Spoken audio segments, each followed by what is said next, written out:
Yo, what's up, Hammond?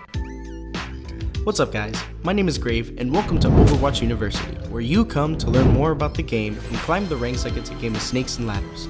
Now, the way these videos are going to work is that I'm going to pick an Overwatch character, and I'm going to lecture you on said character in order to help you improve. Now, I am not the best ball player of all time, that would be yeatle of course, but I am decent enough at the game to teach you a thing or two. Now, the last thing I need is a partner. You want to help me, Hammond? Perfect. Module 1 of your Overwatch course starts with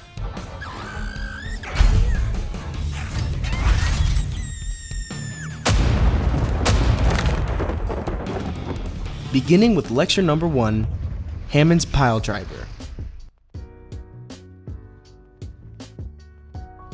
One thing to keep in mind with Hammond's Pile Driver is that it can be used for more than just damage. For example, if you're trying to get on a high ground but didn't get enough height, you can use Pile Driver to get that extra little boost. There are also tons of spots where Pile Driver can be used in unique ways. For example, thanks to this open space at the bottom, we can actually Pile Drive over this wall. To move on, it is extremely important to recognize how strong Pile Driver is on high grounds because of one simple tech. All you have to do is jump off a ledge and Pile Drive right back onto it. In case you don't understand, let me explain. Pile Driver cannot be used when you're on the floor. However, once you get the height necessary, you get the prompt and you can use it. Now let's go back to the high ground. When you jump off of this ledge, you get the necessary height to use Pile Driver, allowing you to Pile Driver right back onto the ledge you just jumped off. Now really quick, I want you to look at my Pile Driver cooldown.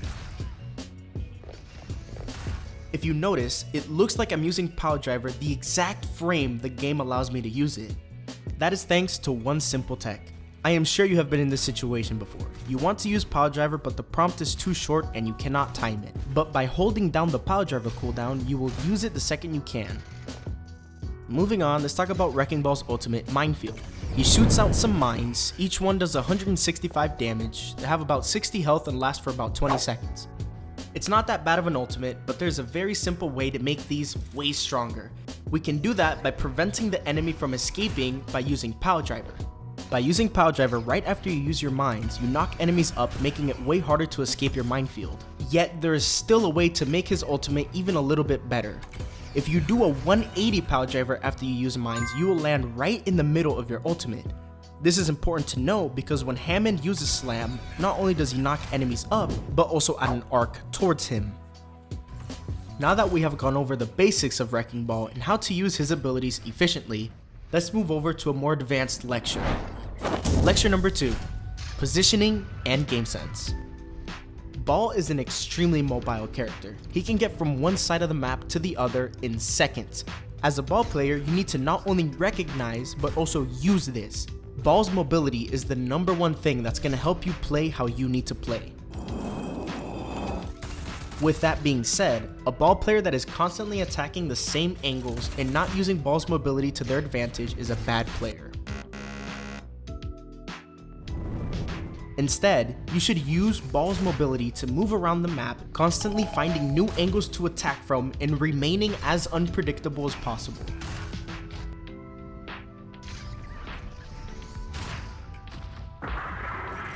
Of course, be smart with your flanks. If your team is in the middle of a team fight, it is not smart to go on a 30-second flank. That leaves your team without a tank for far too long, and 90% of the time when you're on that flank, someone on your team is going to get picked off.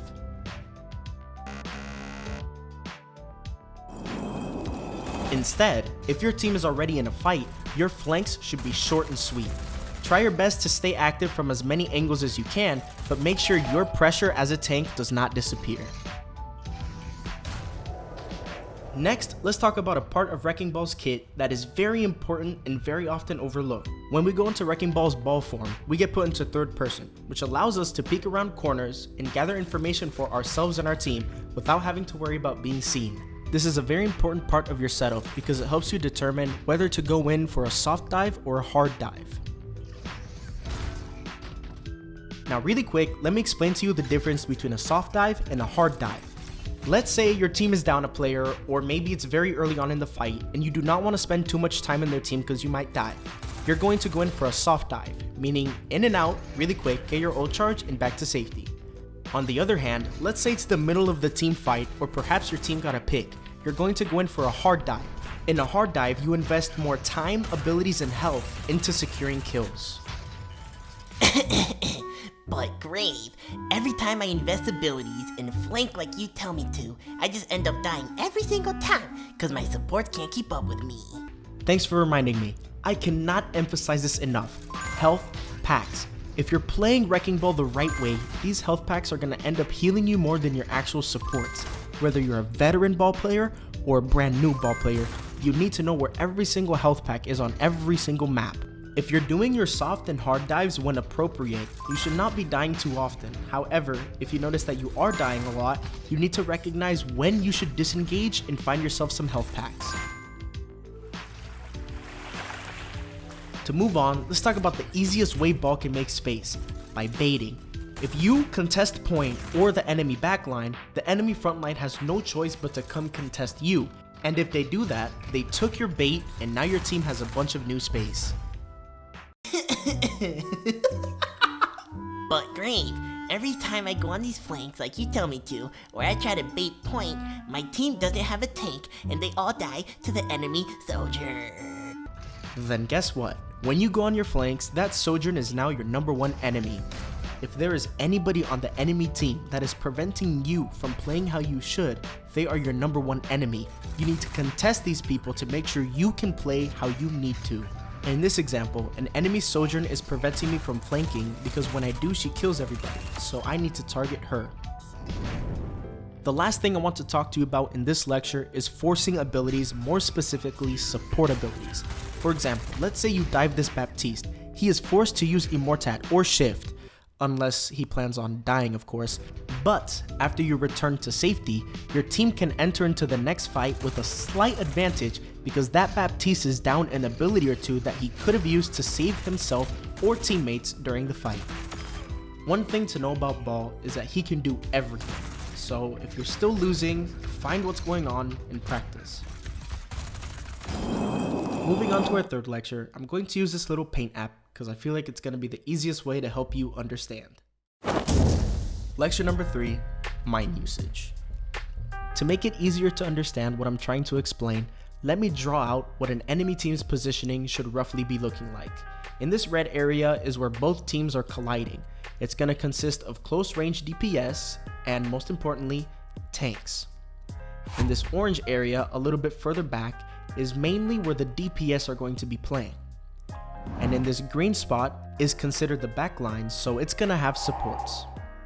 Now that we have an enemy team drawn out, let's talk about mines. There are 2 main ways that mines could be used. The first way is strictly for kills. Let's call them damage mines. Now there are 3 main ways that damage mines could be used: to initiate a fight, to clean up a fight, or as an investment ult. If you don't know what investing in ultimate means, let me explain.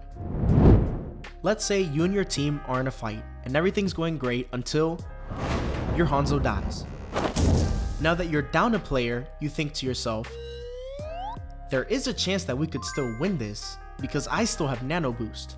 So you do exactly that. You nano your diva, she goes crazy and wins you guys the fight.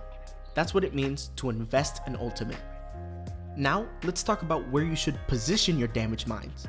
It's fairly straightforward. You kind of want to get your mines into the middle of everybody. Don't forget your power driver combo, because the goal of damage mines is to deal as much damage or get as many kills as possible. It is a great way to start a fight, clean up a fight, or as an investment.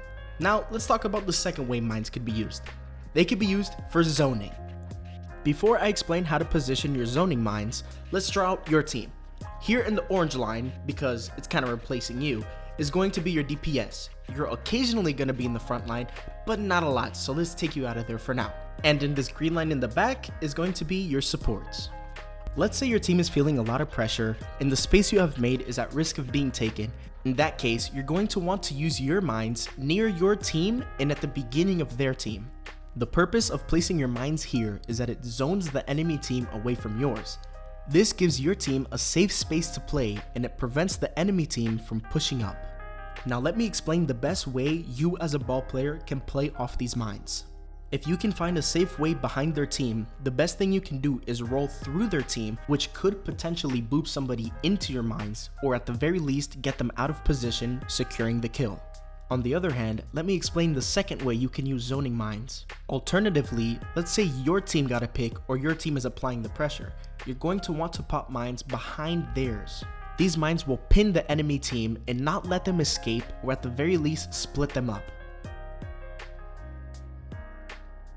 Now, your team, which already had the advantage, can capitalize off the space you've made and finish off the rest of this thanks to you weakened and split up team.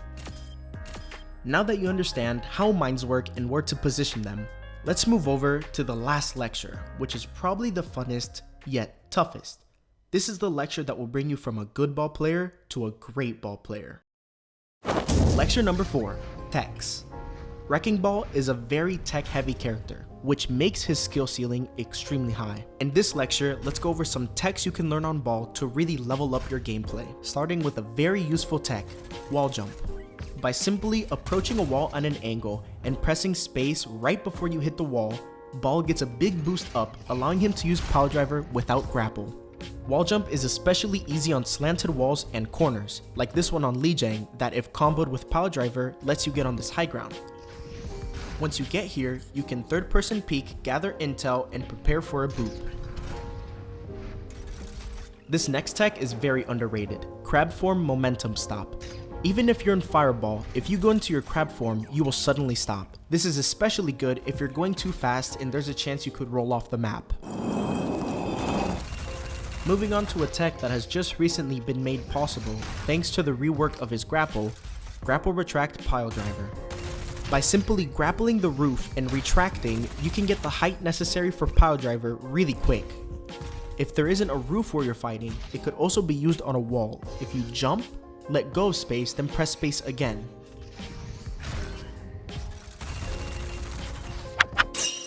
.180 Fireball. This is a very hard tech to do, so let me explain. First of all, you see me doing an actual 180, don't do that. Look the same direction and press S instead. To do this tech, grapple a wall. Go towards the wall. When you hit this wall, press the opposite movement key, then let go of grapple right before it reaches its max length. Don't think of it as stopping and going the other way, think of it as bouncing off the wall. Here it is one more time.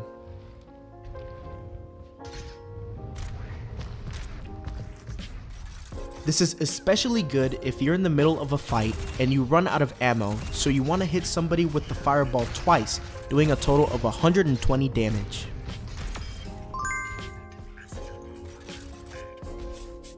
Moving on to another new tech, Skybox Grapple. Now this tech is pretty easy to do. All you have to do is grapple a wall above you, and once you get into fireball form, hold space to retract your claw, sending you into the sky. This allows you to prepare for some pretty juicy pile drivers. This next one isn't much of a tech more than it is just knowledge, reload in ball form. In case you didn't know, you can reload both in crab form and in ball form. If you didn't know that, we got bigger problems here. But what is the point of this knowledge? You see, when you're in ball form, not only is your head hidden, but you're also faster. So if you're in a fight, it's smart to reload in ball form because it keeps you alive for longer. Although it's more dangerous, reloading in crab form is faster thanks to melee animation cancel. If you notice, your ammo refills before the animation's done. This is very easy to see on Reaper. If you keep a close eye on his ammo, you can tell that it hits 8 way before the animation's done. Now all you have to do is press melee and you reload faster. This tech actually works on most of the characters in Overwatch, so it's really worth learning. Moving on to our last tech, Silent Landing.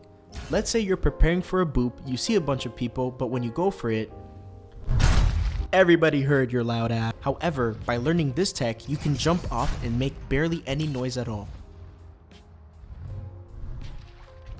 It's really good, huh? And it's really not that hard to do either. All you have to do is roll off, then let go of your movement key and hold space. This makes the game think you're trying to jump before you even land. Here's a comparison.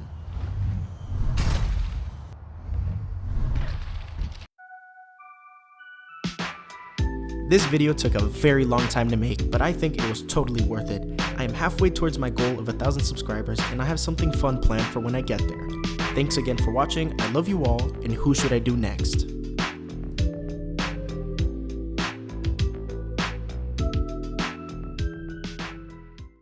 Real quick, before I end this video, I want to prove the credibility of the information I provided. In the intro, I kinda made it sound like I had no idea what I was talking about. However, that is not true. The information I give you is valid, and let me prove it to you real quick. I have watched countless videos by many content creators that are recognized for their Wrecking Ball gameplay. I have also been watching Overwatch League for years, and I have learned a lot by watching players like Fearless, Ameng, and Donghack. Last but not least, I am also a top 500 on a main with more than 1,500 hours on the game. Now that I have proven the validity of this information, I can happily end.